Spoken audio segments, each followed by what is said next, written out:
ये आइडिया मेरा आया जब मैं इस रास्ते से होकर जब मैं क्लास वगैरह जाता था तो यहाँ पर लोग जमा होकर जुआ वगैरह खेलते थे, मदपान करते थे। जितने भी नेगेटिव बिहेवियर है लोग यहाँ पर आकर अपनाते थे। तो मैंने सोचा कि जब लोग यहाँ पर जुआ खेलने के लिए, मदपान करने के लिए जमा हो सकते हैं तो हम कुछ अच्छा काम के लिए तो यहाँ जमा हो ही सकते हैं।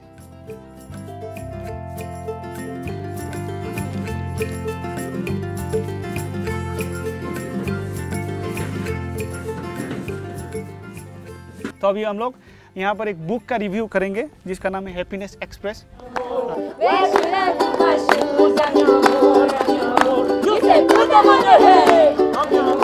2022 की मार्च में मैंने सोचा कि यहाँ पर एक मैं लाइब्रेरी खोलूँगा। तो मैंने ये आइडिया मेरे दोस्तों के साथ शेयर किया, तो उन लोगों के मदद से यहाँ पर एक लाइब्रेरी 2022 की मार्च से अभी तक चल रहा है। आप लोग मेरे साथ गाना गाएंगे।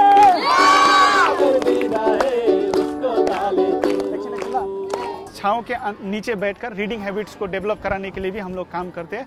और जो 3 नंबर चीज़ है आर्ट यानी कि कला, यहाँ पर आप लोग देख सकते हैं कि यहाँ पर लोग आकर गाना गाते हैं, नृत्य प्रदर्शन करते हैं, अपने अपने ड्राइंग्स को प्रदर्शित करते हैं। तो यहाँ पर हम लोग आर्ट को भी बढ़ावा देने का कोशिश करते हैं। निशा प्रधान, संजना प्रधान, दिनेश लामा, प्रतिमा गले। संजना प्रधान। अगर हम लोगों के यहाँ के पार्टिसिपेंट्स को अगर कोई भी बुक पसंद आता है रीडिंग सेशन के दौरान तो वो बुक घर ले जा सकते हैं, लेकिन उसको प्रॉपर रजिस्टर मेंटेन करते हैं हम लोग और एक प्रॉमिस करना पड़ता है कि मैं नेक्स्ट वीक को ये बुक रिटर्न कर दूंगा बोल के।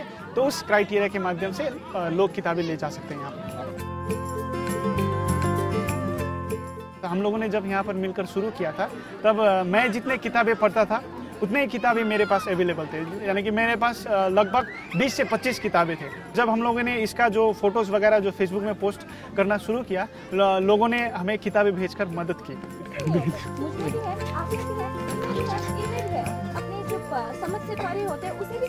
मैं पढ़ने बैठती थी और वो भी इट वाज लाइक माइंड में रिफ्रेशमेंट नहीं होता था। यहाँ पे आकर रिफ्रेशमेंट फील होता है। पोएट्री साइटेशन के बारे में सुन के मुझे भी लिखने का मन करता है, नया नया कुछ। सबको यहाँ पर आना चाहिए और ये लाइक रियलाइज करना चाहिए कि कितना इम्पोर्टेंट है सोशलाइज करना और लाइक सबको एक नज़रिए पे देखना यहाँ पर, क्योंकि सब लोग को इक्वल ट्रीटमेंट मिल रहा है यहाँ पर। मैं बहुत ज़्यादा गेम खेलता था पहले, अभी आदत छोड़ने के लिए भी आता था मैं संडे को।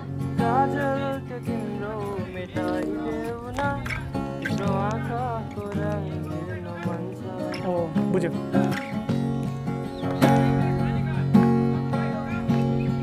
बाधे को पेशा फुकाई देऊ ना वाले